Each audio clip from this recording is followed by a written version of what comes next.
I don't think women understand just how hard it is to shave your face without cutting it.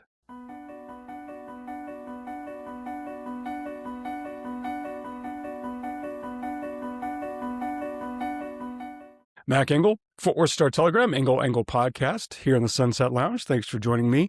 Bit of a different topic today and a pretty heavy subject as well, but one that means a lot to me for reasons that I'll never quite understand. When I was a teenager, I became very interested in World War II. My grandfather served in World War II in Japan, and I think like a lot of people, we became interested in that subject because it was the first world war or war of significance that was captured on film. Now, if you go back and look throughout history, most of the big conflicts in time were only really captured on blurry photographs. Not many of them. World War I, there was some video footage, film footage. In World War II, the technology advanced where a lot of images could be captured on film. And it changed the way we saw it, and it certainly changed the way it could be documented. And I was fascinated by it. I still am. And there's one part to that conflict that really grabbed my attention because I couldn't fathom that it happened. I certainly believe that it did happen because it did. And I'm talking, of course, about the Holocaust. I have been fortunate in the last few years to have the privilege of talking to a few Holocaust survivors, and their stories are amazing for a variety of reasons. One, their ability to survive in the face of inhumane odds, and the fact that they went on to live such good lives, and they didn't let that part of their life destroy them. You talk about forgiveness. You're talking about the ability to move on. Their ability to do that, despite the hand that they had been dealt for no reason at all, is truly inspiring and gives you a different perspective about some of the things that you may be holding on to. My guest for this episode is the son of parents who are both Holocaust survivors. His name is Dr. Alex Kor. He is a podiatrist in Terre Haute, Indiana, of all places, and his parents survived the Holocaust. Mickey Kor, he survived multiple camps, including Buchenwald, and his mother, Eva Mozes Kor, survived Auschwitz. In fact, his mother was one of, and her twin sister, were part of select group of people who were human experiments at the hands of Dr. Josef Mengela and his monsters. She survived, and eventually she went back to Auschwitz and Buchenwald, Birkenau rather, in 1984. It was the first time she had been there in 39 years. And since then, she went on to become a fierce advocate for Holocaust survivors, and the positions that she held were quite unpopular in the fact that she made a point of saying publicly that she forgave the Nazis. She forgave her captors. She forgave the people who did terrible things to her. That was really unpopular and quite controversial, but she didn't deviate from it. Now, Mickey and Eva are both gone, and Alex has taken on the responsibility of continuing to tell their stories as a way to maintain their legacies. You can find his book, A Blessing, Not a Burden. There is also a documentary that you can find online about Eva Kor. And I encourage you to consume any of this if you have time, make time to do it. Because one thing that has happened in the last several years that I've become aware of, is that I do think people are forgetting the Holocaust. We do have a tendency to forget history, no matter how bleak it is. And I do believe, having talked to some survivors and historians, most notably Ken Burns, the documentary filmmaker who has made films about the Holocaust and Holocaust survivors, is that there is an agreement that people are forgetting it. And I think that's a total tragedy. Dr. Alex Kor has made it his mission to make sure that we don't forget it. He actually will be at the University of Texas, Dallas on February 5th for a talk. I encourage you to give that a look if you're in the area and are interested. Without further ado, please welcome my guest, Dr. Alex Kor. How old were you when you started to figure out the fact that they were Holocaust survivors? So growing up in Terre Haute, Indiana, it's kind of an unusual place. for two Holocaust survivors to live. I knew at a very young age, Mac, that my parents were different. My mom had a number on her arm. My dad did not. And I always tell the story. This is really, my sister and I have a younger sister. We were told very age appropriate things about our parents' past. So we knew what our parents told us. And just to give you a quick little story, I was 7 years old. My sister was 5. She's playing at a next door neighbor's house, and the next door neighbor's not Jewish, not a Holocaust survivor. And typically when our mom did the dishes, we would stand on her left side and see her number. So my sister's next door, and they had dinner, and so my sister asked Mrs. Baker, "Where's your number? I thought all mommies have numbers." Mrs. Baker, very, very smart, said, "Well, Rena, you should go ask your mom that." So she runs back next door and says, Mommy, we just had dinner at Jill's house, and I don't understand. I thought all mommies had numbers. My sister's 5. My mom says, I think most mothers would say, well, you're too young, I'll tell you later. Not my mom. She said, look, Rena, your father and I told you and your brother that bad people did bad things to us. And one of those bad things was they put a number on my arm. Oh, and Mrs. Baker didn't have those bad things. So just to give you an example, we were told by the time I was 7, 8, 9, I knew a lot of the stories. And quite frankly, Mac, by the time I was a teenager, it became somewhat like, I don't need to hear about this. I know everything. And I didn't think it was that big a deal.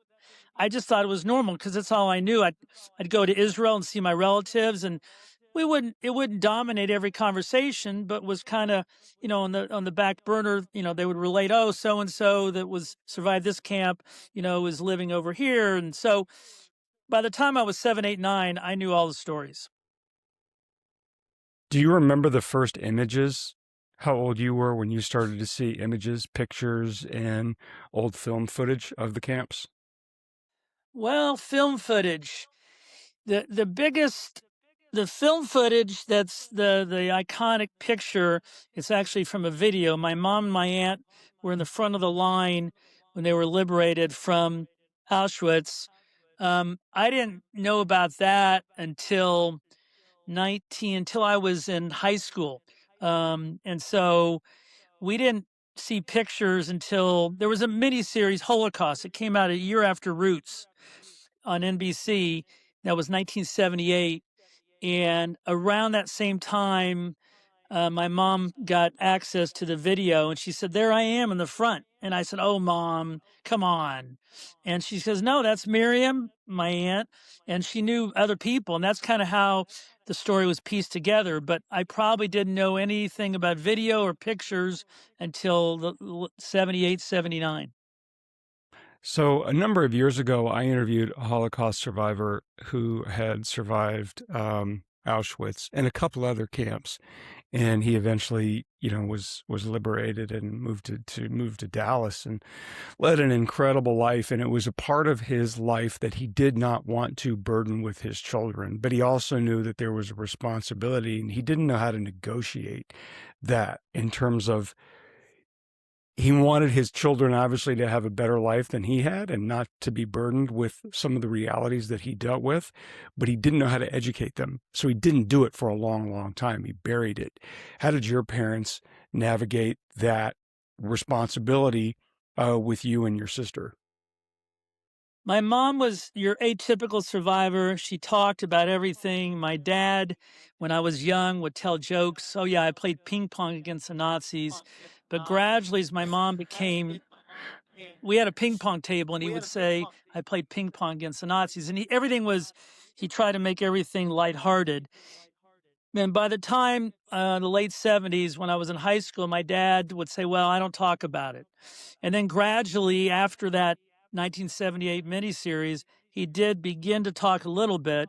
So I kind of had, I've found over the years, Mac, there's one of two extremes. Either survivors want to talk a lot or they don't want to talk at all. And I had both extremes at home. And so my dad, as things became more and more commonplace for my mom to speak, and then in 1995, my mom opened a Holocaust museum in Terre Haute. My dad was forced, he had just retired as a pharmacist, so he began speaking and lecturing somewhat against his against his thought, but eventually he became very proud of the fact that he was a survivor. So my parents felt it was a big responsibility to tell the young people, including my sister and I, about what had happened. They didn't think, at least my mom didn't think, it was a burden. It was more, and this is quite frankly feeds into the title of my book, but I've always thought it's more of a blessing than a burden. And I know a lot of, to your story about the survivor in Dallas, yes, a lot of survivors did not tell their children for many, many years. I was and when I was in my 30s, I moved to Denver, Colorado, and I went to a meeting of second generation. I had never met any other second generation beyond the Mengele Twins kids. All the Mengele Twins were my mom's age, so their kids were my age. I went to this meeting of second generation, and all the survivors' children, these survivors' children, were 15, 20 years older than me. Each person stood up and said, well, I didn't know this story until I was in my 30s. And each one had contemplated suicide. And I guess there's an adage or a notion, I should say, about post-traumatic stress. And I think in doing some research, there's a book by Helen Epstein called Children of the Holocaust. When young children ask their parents a question and they don't get an answer, the children, even if they might be 5, 6, 7, 8 years old, think that there's something to hide. Well, my parents, even my dad, would answer questions. Nothing was left unanswered. And I think for me, that was a difference between these other survivors that I met when I was in my 30s and they were in their early 50s. So I think there is some, for me, it was a very of great benefit for my parents to tell me very age appropriate things when I was younger. And then as I got older, I became much more knowledgeable. And quite frankly, today, Mac, January 27th, is the 81st anniversary of the liberation of Auschwitz. So my parents are no longer here on this earth, but I feel it's my responsibility to continue, their legacy. When you were young, let's go teen years, and you started to become more developed emotionally, at any point, did you have any, for lack of a better word, guilt that you had this life that they made possible for you that had nothing of the challenges that they endured? Did you ever wrestle with that at all? I've never been asked that. I never had any guilt feelings. I had my parents, and the best way I can remember, I was 14 or 15 years old. We were very, very middle class in Terre Haute. And the best way I can answer this is I wanted the nicest T-shirt, the nicest tennis racket, and I would tell my dad, "Yeah, Mike and Eric Hang Ten shirts were popular. It wasn't Gucci." And I said, "Mom and Dad, Eric and Mike have Hang Ten shirt. Can I have a Hang Ten shirt?" And my dad said, "Look, I just went to your closet. You have 6 shirts. I didn't have one when I was your age." So it wasn't the fact I was felt guilty. It was the fact that my parents reminded me of their past, that I need to be thankful for what I have and that material things were not that important. And it was a tough lesson for me to learn as age of 13, 14, 15. But for me as an adult, it really means a lot now. And so your mother was a survivor, or included in the Children of Auschwitz deadly experiments conducted by Josef Mengela at Auschwitz. Did she ever tell you what they did to her? Yes, she did. She arrived, got to Auschwitz in May of 1944. My mom and my aunt were torn away from their mother's arms. Never did they see their parents or their 2 older sisters again. They were part of medical experiments by Dr. Mengele. There were 3,000 twins, 1,500 sets of 2 approximately. And typically my mom would tell me Monday, Wednesday, Friday, they were taken to a lab, boys and girls, blood drawn, blood injected, things injected. They were never told the contents of these injections. These were the dangerous experiments. If one twin died during the experiments, the other twin was killed, and comparative autopsies were done. Typically on Tuesday, Thursday, Saturday. These were not the dangerous experiments, but they were very demeaning. They were lying naked, ages 2 to 15, boys and girls, body parts measured to their twin, to fever, to charts, to other twins. And so this started for my mother in May of 44, and it continued through November, December of 44, prior to their January liberation. Um, When she talked to you about her experience at Auschwitz, what are the pieces that stood out to you the most, even now in your later years, that still make you either angry, sad, or wonder how did anybody survive that? That's a great question. I've been to Auschwitz, Mac, 32, 33 times, and at times we go back Uh, on this date, January 27th. The one thing that stands out is that it's so brutally cold there. How do they survive? How did they get through the winter of 44 into 45? They didn't have a lot of clothes. At times they would stand roll call outside. Um, and my mom, I would ask my mom, how did you survive? Because when we would go back starting 1985, all of us had bundled coats. And my mom would say, I don't know. I blocked it out. I was determined. She had tunnel vision. She saw herself and my aunt being liberated. From the second she got to Auschwitz, that was her mindset. And so anything that got in the way of that, including death, she kept her vision that she wanted to survive. So that's probably the one thing that always sticks out to me when we go back in January, is that it's so incredibly cold. How in the world do they survive? The second thing is, if I were able to go back in time and had a bird's eye view, if you will, of my mom being injected and my mom surviving, somebody once asked me, what would I see? And my response is and would be today, I would see a little 10-year-old girl who was scared to death, but was determined to live, just knowing my mom, the way she lived the rest of her life. And so, those are two of the images. I mean, like I said, I've been back so many times. It's um, never dull to my emotions. I went back initially in 1985, 41 years ago today, and my mom was very healthy. And then over the years, she gradually had a decline. And now we go back almost every summer. And in the winter, I was there a year ago today for the 80th anniversary. And now it's bittersweet for me because I still see my mom there or with me, yet I know she's not physically there, but I think she's there emotionally. so the first time you went to today, how did that first time you went change your life in seeing it and being there? Interesting.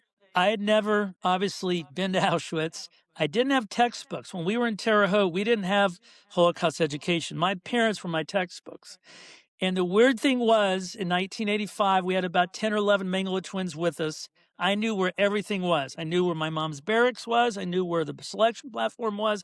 I knew where everything was, even though I'd never been there. And I always find that very odd. Um, and yes, it was very dramatic, very tough. But I saw my mom, being able to handle her emotions, and that gave me strength. She had gone back a year earlier by herself. And over the years, people would come with us. We've had over 1,300 people come with us to Auschwitz via Candles Holocaust Museum. And people would say, I'm really afraid. And then they would see my mom's courage and, quite frankly, how she handled herself. And people would say, wow, this is amazing. So I think it changed me that I appreciate life more. As for me, when somebody goes through hell like my parents did, I always tell myself that if they got through that, that I can get through anything. And so for me, it's always kind of given me somewhat a little extra perseverance in my life. And I think other people that have gone with my mom and now go with me, hopefully they have the same response and same perspective on life. I think it changes you because you can read things in textbooks, you can watch videos, you can watch movies, but to see it in Birkenau, which is Auschwitz II, the vastness of it is just words cannot describe. So you talked about the vastness of it. And one part to this that I've always wondered about, and I visited one camp. I visited Dachau, which is near Munich, was how people in these surrounding communities weren't aware of what was going on because there's a lot of denial about from citizens, German citizens. I'm sure Polish citizens claim the same thing, which is, well, we didn't know. And then when you go visit the camp and see how big it is, and then see how close it is to neighborhoods, you think, well, wait a minute, how did they possibly not know? When you had that visual of how big that place was, and then when you heard people say, well, we didn't know, how did you sort of rationalize that denial in your head? Yeah, that's a tough question. You know, I think that over the years I've met people that have lived in the village. I know of an Auschwitz tour guide who lived in Oswentzian, and her grandparents were there, and she always had feelings of guilt. She later became an Auschwitz tour guide, and so I think that people had to do what they had to do. And at times, I don't blame anybody. I guess nowadays the terms are a bystander, where you let things Mhm. happen, or upstander. And I think the problem is that if people during World War II were voicing their opposition, they would be sent to the gas chamber as well. So that's a tough question for me to answer. I do think that in this day and age, things have changed a lot, and I hope that people that encounter prejudice and racism and anti-Semitism are no longer bystanders. They need to be upstanders. So your dad survived Buchenwald, and I think for most people who are casually aware of the Holocaust, Auschwitz is the name that everybody knows the most, right? I would say in terms of fame, for lack of a better word, that's the one that everybody's familiar with, whereas the other ones, Dachau, Buchenwald, and some other ones, maybe they don't know that one quite as well. In your experience and your knowledge, and maybe in your conversations with your mom and your dad, was Buchenwald any worse or than Auschwitz? I mean, were they all basically equally horrendous? They were all bad in their own way. I mean, my dad was also in two other camps, Stutthof, which the percentage of survivors was minimal. But each camp, Dachau had some medical experiments. I mean, there were, hundreds of camps all over Europe. And so there wasn't one that was known to be a good camp. I mean, but yeah, my dad survived 4 years of camps, starting with the Riga Ghetto, then Kaiserwald, then Stutthof, and then was liberated outside of Buchenwald by an American GI from of all places, Terre Haute, Indiana. But Huh? no, I think that my dad and my uncles would tell me stories that they were lucky. They were on work. They were primarily work labor camps, and my dad was younger and smaller for his age. So at times, my uncles would do his share of the work, so my dad wouldn't be singled out for not doing a share of the work. But they were beat up. I mean, he would tell me stories. They were on a ship in the Baltic, getting ready to get to Stutthof, and he went up to the deck to see what was going on, and the Nazi had his gun and said, hit him on the head. He said, go back underneath the deck, and then they would get food, and they would just spray food and water, and my dad would sit like a fish with his mouth open. Years later, 20 years ago, my dad and I were at a Red Lobster. We go past the aquarium. There's a little fish getting fed. We sit down. My dad's crying hysterically. I said, what happened? I started looking. He goes, the fish, the fish. I didn't know the story about him being on the boat outside of Stutthof. So, things would trigger memories, particularly with my father, and he would explain it, and I think it helped him. But yeah, to answer your question, Mac, I don't know that any one camp was better or worse. Auschwitz had the numbers that the other camps did not. But Buchenwald had a system of camps as well that was as notorious as Auschwitz. Hello, it's Mike Reiner of Your Dark Companion here. Let me ask you, are you looking for something to fill the long dead air hours of your day? Well, join the Sunset Lounge DFW and Your Dark Companion on patreon.com, YouTube, and wherever you get your podcasts. Replace those sad, slow hours with sports, pop culture, music woven into interesting conversations.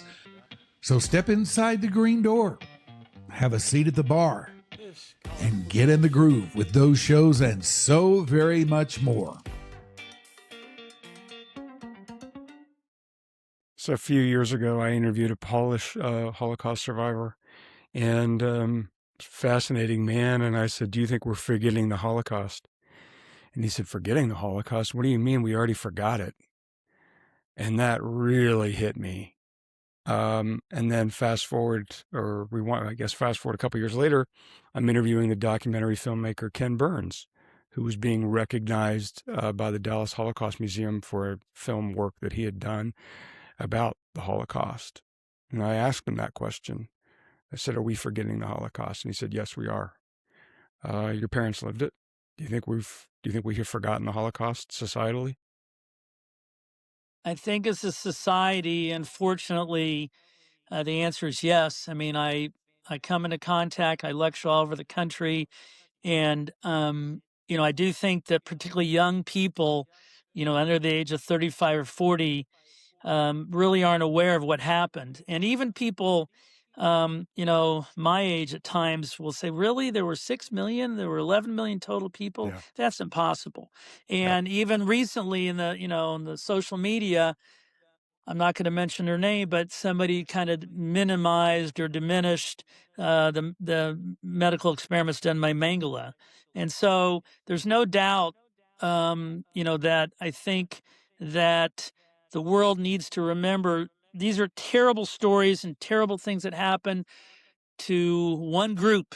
And unfortunately, if we don't remember the terrible past, the world's going to repeat these same mistakes. And you can even argue this has happened in the last couple of years. And so, a friend of mine has an organization on the East Coast, Stacy Gallen, and her motto is "Remember the past to protect the future."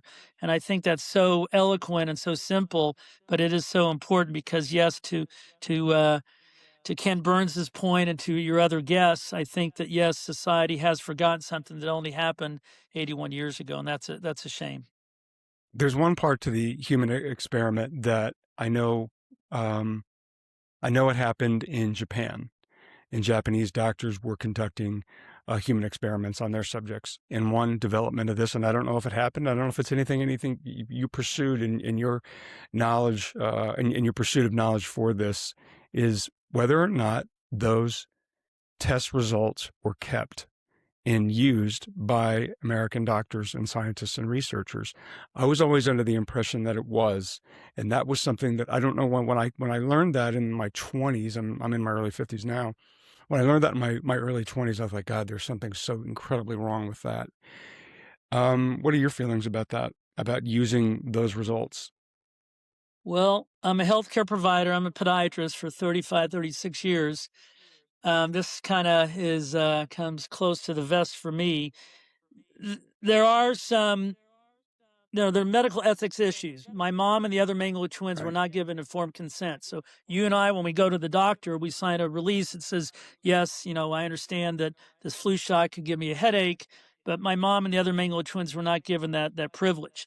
There is no doubt that there were atlases, Mac, that doctors, medical students, and residents use that were created from the medical experiments at Auschwitz. That's a proven fact.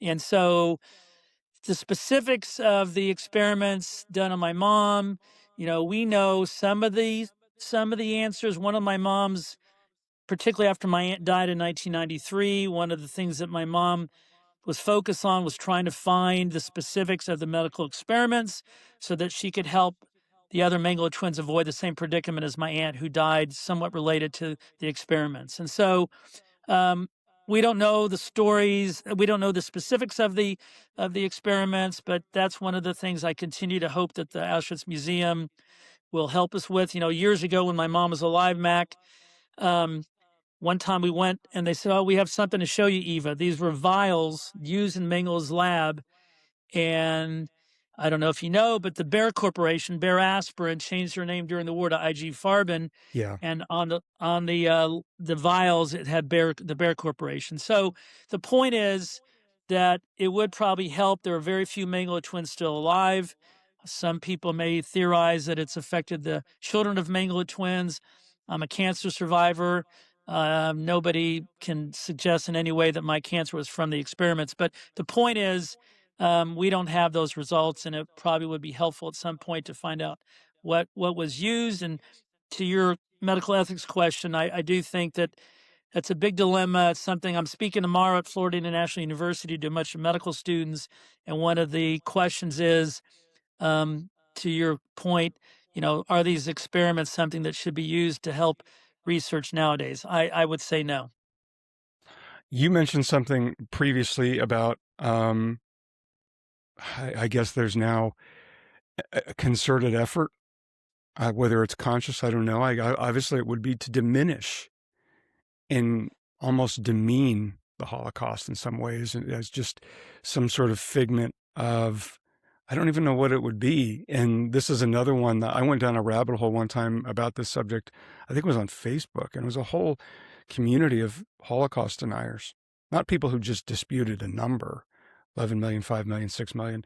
It was that it ever even existed. And it's one thing to sit there and say, well, man never really landed on the moon, that was a hoax. It's like, okay, I'm not really in that. I think it's ridiculous that anybody would dismiss that. But this one, to deny the existence of that event, is cruel. And I can't get my head around it. I'm not Jewish. I have no ties to the Holocaust at all. And as a human being, I can't imagine something like this, that a person, Alex, would sit there and deny that it ever happened. How do you wrestle with those people who insist, nah, it never happened? Well, when my mom was alive, she would say, look, here's my number. This is me as a child. Here's a picture of me in the liberation. How can you deny the fact that that is me and that I have this number? And she would use her experiences to try to educate people, particularly Holocaust deniers. And she encountered Holocaust deniers on occasion. I do.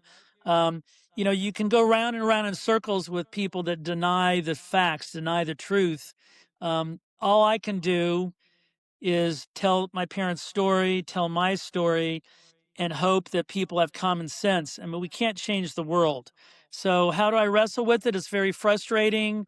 And at times my mom would, the former president of Iran, President Ahmadinejad, said the Holocaust never occurred. Years ago, my mom had a video of her in front of the liberation picture, somehow sent it to the president of Iran and said, look, President, I know you're an educated man. You say the Holocaust didn't occur. That's me in the picture. This is me. I invite you to come with us to Auschwitz so I can show you where I lost my parents and where I was part of medical experiments. He responded. They responded, but they didn't come with us. So you never know how you can open that door to at least educate and open people's eyes to the truth. And eventually, hopefully, people will, see the light and change their ways. So one recurring theme I have heard from Holocaust survivors is their ability to forgive, and that experience did not overwhelm and overtake their lives well after they were liberated. I'm older now, and I still don't know how they did it. Did your parents do it? The answer is yes. My mom was a big proponent of forgiveness, but early on, after she survived, she had a big chip on her shoulder. And through a strange series of circumstances, she met a Nazi doctor after my aunt died, after her twin died. And this Nazi doctor who worked alongside Mengele felt very guilty about his experience there. And so, to make a long story short, Mac, my mom said, would you come with us to Auschwitz in 1995 to document the atrocities, to document your role? And he said, yes. And my mom came back to Terre Haute saying, oh my goodness, I'm going to have a Nazi doctor coming with us to Auschwitz to document history. And my mom asked me, how do I thank a Nazi doctor? I said, I don't know. And she went to the local Hallmark card shop looking for a thank you card. Nothing seemed appropriate. For months and months and months before January of 1995, she was looking for a way to thank him. Then she called me a couple of months in advance of our trip. I figured it out. In my name only, the highest honor I could give another human being, the best gift I could give Dr. Hans Mooch for documenting history is to forgive him. And I said, Mom, I don't think this is a good idea. I don't care what you think. I need to prepare a document. So she prepares a document. My mom's fifth language was English. So she took it to her local English professor and said, Dr. Coffin, will you review this And Dr. Kaufman said, Eva, there's no grammatical mistakes, but I think you're forgiving the wrong guy. You should forgive Dr. Mengele. And no, I'm forgiving Dr. Mooch because I want to thank him. So on January 27, 1995, 50th anniversary, Dr. Mooch, true to his word, told the world what he did, what he was a part of. He did show remorse, but there was no deal made between my mom and Dr. Mooch. And then my mom, true to her word, thanked him, and she thanked him by forgiving him in her name only. My mom received a lot of criticism. And not until months later did she realize that she not only had given Dr. Mooch a gift, she had given herself a gift. And she really, over the years, resented her parents. So she decided she wanted a clean slate. She wanted to forgive her mom, forgive her dad, forgive herself for hating her parents, forgive Dr. Mooch, which she had already done, forgive Mengele, all in her name only. And then in her name only, she wanted to forgive all Nazis. And I said, Mom, that last part, you're going to open up a whole new can of worms. She said, I know, but I don't want another Nazi doctor coming forth and saying, well, I worked alongside Dr. Mengele. Why don't you forgive me too? She wanted to move forward and be healthier and happier. And she realized that she no longer had that chip on her shoulder. And quite frankly, my dad and my mom would argue about forgiveness. And later in life, I'm not going to say who this is. My dad was a big NBA fan. And my dad said, I'm going to forgive so-and-so, who was of German descent. And I said, Dad, we don't know that his family was any way involved with the Nazis. He said, no, I know, but I want to do this because I've seen what forgiveness has done for your mom. So he had a press conference. It's very, my dad usually didn't like the public eye. He had a press conference and forgave this player's family. To his dying day, he had his jersey in his room. And one little interesting story, after my mom died, there was a Nazi guard from Stutthof on trial, Bruno Day, D-E-Y. Yeah. And we have colleagues and friends in Germany, and they contacted me and said, look, there's a trial with Bruno Day. They're looking for people who were at Stutthof, and your dad was there. Would he have a statement to put him in prison, to kill him? And so my dad, for a couple of days, thought about it. And to my great surprise, he said, Alex, I've thought about this a lot. In your mom's memory, I want to forgive Mr. Bruno Day because the war is over. Life needs to go on. And we were the same age, but people made mistakes. I think he should be forgiven. And my dad's statement was read in German court. Wow. So, Alex, for people who want to honor that wish of life goes on, we've got to move on. We can't just sit there and sit in the past, but we've got to make sure that we recognize what happened and learn from that. In your very humble opinion, what is the best way to do both? It's a tough question. I don't think forgiveness is for everyone. And my dad finally came around later in his life, but I do think it's a healing perspective. My mom would answer that question, Mac, by doing the following. She would say, look, hopefully none of you in the audience have to forgive a Nazi, but if you have to forgive a family member, a grandfather, a coworker, you go into a room by yourself, pretend that person's across from you, and write out a letter saying all the bad things that they did to you, all the bad things that you felt. And then at the end, you say, despite all this, I forgive you. Never give that letter to the person, the real person, but do this in a way that you feel like you're talking to that person. And my mom people would come to Candle's Holocaust Museum in Terre Haute. They want to learn about the history, but at times they would say, Eva, I need to talk to you in private. And typically it was a very benign family issue or coworker. They wanted to learn how to use the gift of forgiveness. My mom would tell teachers and young people, look, you learn reading, writing, arithmetic when you're third and fourth, fifth grade. Young people, even at that age, should learn the skill of forgiveness. It might make the world a better place. So in the 90s, after the movie Schindler's List came out, there was a rash of big budget Hollywood films about the Holocaust. And some are better than others. Obviously, Hollywood has produced any number of very, very good movies about the subject. For people who want to learn a little bit more about them, but want to watch a Hollywood movie, what are the best ones do you think they should watch in order to do so? Well, I think Schindler's List is excellent. I mean, I'll be very somewhat self-centered when I say this, but there's a documentary about my mother, Eva A-7063. The late Ed Asner's the narrator, was done by Ted Green Films. There's another movie on Netflix called Forgiving Dr. Mengele. But I think there's a whole host of motion pictures and movies that are out there that really, and I think it's important, to your point, to what we're talking about. Each story is so unique. There's not one story that defines the entire gamut of Holocaust experiences. So I recognized this in my own life a number of years ago, which is if you have a parent who's gone on and done pretty successful, you're kind of chasing that standard sometimes. My dad, and in my case, it was my dad. No disrespect to my mom, but certainly my dad, in terms of, well, my dad did this and this and this, and I haven't come close. I haven't come close.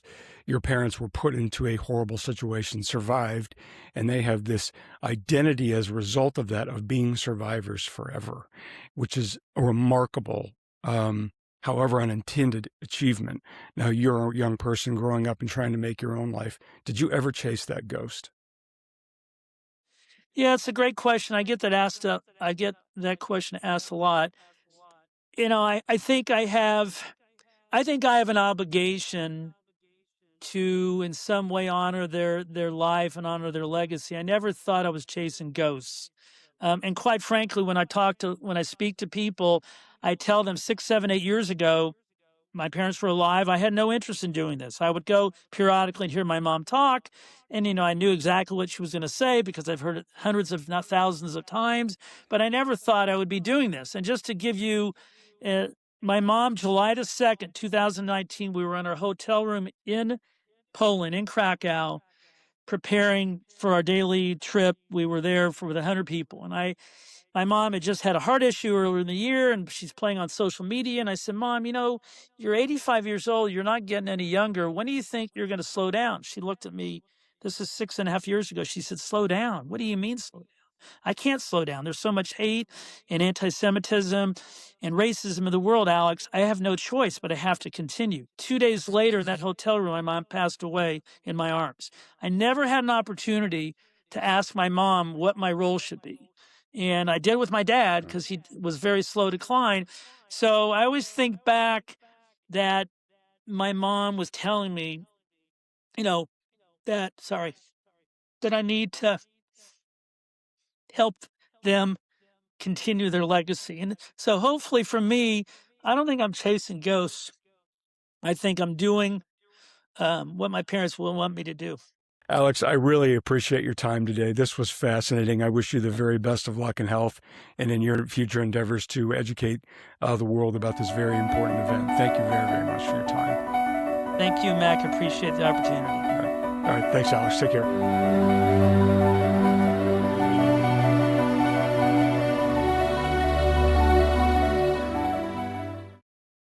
This is a Stolen Water Media production.